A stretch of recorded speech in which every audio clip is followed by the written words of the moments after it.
What's up everyone, John Rettinger from Techno Buffalo here with a full review for you of the newest superphone in Verizon's lineup, the Motorola Droid X. So let's start this review with what this phone is meant to do most, and that is make phone calls, and it does it extremely well. Call quality is crisp, clear, it sounded like a landline. I had no drop calls. There was no white noise or buzzing or clicking on my end or the caller's other end. The speakerphone quality on this thing is fantastic. It is loud and works really well, and actually I'll give you a quick demonstration of it. You can hear sort of just the quality of the speaker that Motorola put into this is really just very nice. To hear your mailbox prompts in English, press 1. And that is probably the loudest speaker that I've seen on any sort of smartphone, and certainly I've tested a fair share. So that definitely goes to the quality of the hardware that Motorola put into the Droid X. So if call quality was an issue for you, no need to worry. As far as the radio in here though, and as far as the reception that it gets, it doesn't get the best reception. I've tested many other Verizon phones in the exact same location and had maybe between 3 and 4 bars of EVDO grab-based service. With the Droid X here, I tend to hover between 1 and 2. And not to say it can't hold on to a call, even by just holding 1 bar of 3G service here, I never experienced a drop call. But if you are in a fringe area, it's something that you're going to want to keep in mind.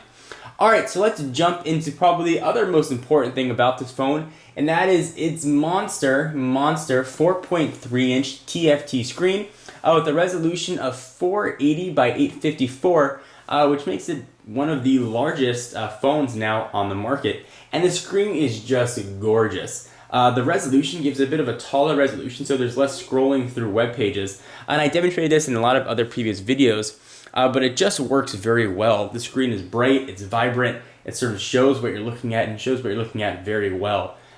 So if you're worried about scrolling through menus, Android is very menu based, so looking at applications, you can now see more on one row, which will reduce your scrolling as you go through the menus.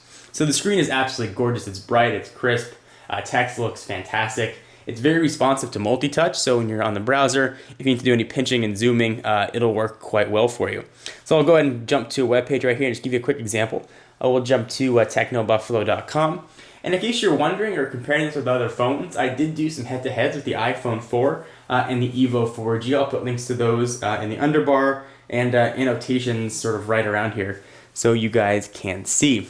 Alright, so let's go ahead and sort of keep jumping along here. Spec-wise, this thing is really spec to the gills using Texas Instruments OMAP 3630 processor, which clocks in at 1 gigahertz. So when you keep hearing 1 gigahertz processor, you've generally heard of Snapdragon or Apple's A4. There certainly is a third entry, and this entry does not disappoint. It handles things very quickly. Multitasking works very well. It's a snap as far as how quickly it loads content, loads programs and such. It just works very, very, very well. So you're not going to have any sort of slowdown. And that's also due to the 512 megabytes of onboard RAM, which is quite nice as well. So let's go ahead and sort of continue and talk about the rest of the specs here. It does have 8 gigabytes of internal storage. You can up that all the way up to, I believe, 40 with a 32 gigabyte card, although the 16 card will be included in here. It's got sort of the included things you'd expect, Wi-Fi, certainly 3G, GPS, and Bluetooth. The web browser is very good. I think it's sort of stock Android, works very, very well. I think Android's come a long way as far as web browsing. They really have a very nice experience. Multi-touch, as I mentioned, is implemented really well here. So let me give you an example of what the web browser looks like. We'll jump on over to Techno Buffalo like I tried to show before. And it just looks smooth. Scrolling is very fast. The physics engine seems to keep up with the pages. You don't get sort of that checker pattern that you get when you scroll through web pages very quickly. It just works really well. It's smooth. Multi-touch implementation certainly works. Not present here, though, is Flash. No Flash content is going to be available at launch on the Droid X, although Motorola and Verizon have said that Flash 10.1 will be coming sometime in 2010, in addition to Android 2.2 Froyo. So this is running 2.1, in case you're wondering. And speaking of running 2.1, it is not a stock 2.1. It's actually running a brand new updated version of Moto Blur. Now don't cringe, if you've seen other Moto Blur phones, you're probably going to know that Moto Blur has looked cartoony. It's been sort of a clumsy implementation. And I should specify that Moto Blur is actually a skin that sits on top of Android. Well, the new Moto Blur is fantastic. It's unobtrusive, and it adds to where it needs to be added. For instance, you get these new icons across the bottom to jump to your phone, your contacts, or your programs. Really works quite well. To go through your home screens, you get a new sort of array at the bottom. You can jump to each. You can see those sort of dots help you pick where you want to go. They've added a ton of really helpful widgets here as well. You can see that I've got sort of some indications here on or off. Weather. I've got mail and calendar and search. And just a ton of new icons, which make it a very easy program and easy skin to navigate through. Now, Moto Blur, as you see here, comes with a lot of widgets, but there are a ton more. Let me just show you very quickly what some of those widgets are. Bluetooth, toggle, calendar, GPS. You can sort of see that there are quite a few here to choose from.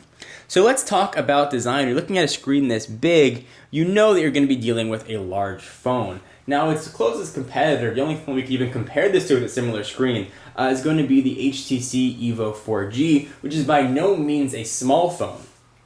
However, when you pull in the Evo next to the Droid X, the Evo looks downright small. The Droid X is a large phone. You can see if I put them right next to each other, sort of lined up at the bottom, there is definitely a difference in size. When you stack them on top of each other, you can see that there's a bit of a difference there as well. It's got that bit of a hump for the camera. Now, that's not to say this is going to be a giant phone. It won't be able to fit in your pocket. Certainly, it is pocketable. But for all of you skinny jean emo kids out there, you're definitely going to be able to notice a very, very square or rectangle looking package in your pocket. Something to keep in mind. Now, that being said, I don't mind the design. The hump on the back actually makes it nice to hold when you're making a phone call. It's a spot to sort of rest your finger. The camera quality works fantastic. It's got an 8 megapixel sensor with dual LED flash. Video, it shoots at 720p, and it really is 720p. The microphones that are in there do a very nice job of sort of limiting background noise, and the audio fidelity seems to be very good, especially for a camera phone. So if you're out and recording some video, you can leave your flip at home, and you can just rely on your Droid X, because it really just does a overall very fantastic job. In conclusion, I've been really impressed with the Droid X. I haven't been the biggest fan of capacitive buttons on phones. I like that these are actually physical buttons that you can touch. The build quality feels really, really, really good. And I'm shocked to say that I like Moto Blur. I was never a big fan of it in the past, but the new implementation is really solid and well done. So if you're looking for a super phone on Verizon's network, look no farther than the Droid X. It really is a great option. It certainly reigns as the king of the hill in the carrier's lineup. But if you don't want a 4.3-inch phone, you want a more traditional screen size, the Droid Incredible is similarly spec'd, built by HTC, running HTC's Sense UI, which is another great skin on top of Android. So there are two really good options for Android in Verizon's lineup, not to mention the original Droid.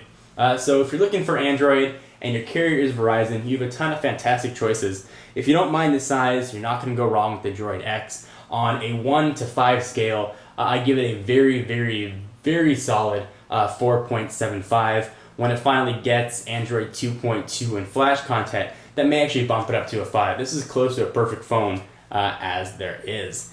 Anyway, guys, I am John Rettinger from Techno Buffalo. Be sure to check out the website for all your exclusive tech content. Check me out at Twitter, twitter.com/John4Lakers, and I will see you in the next video. Bye-bye.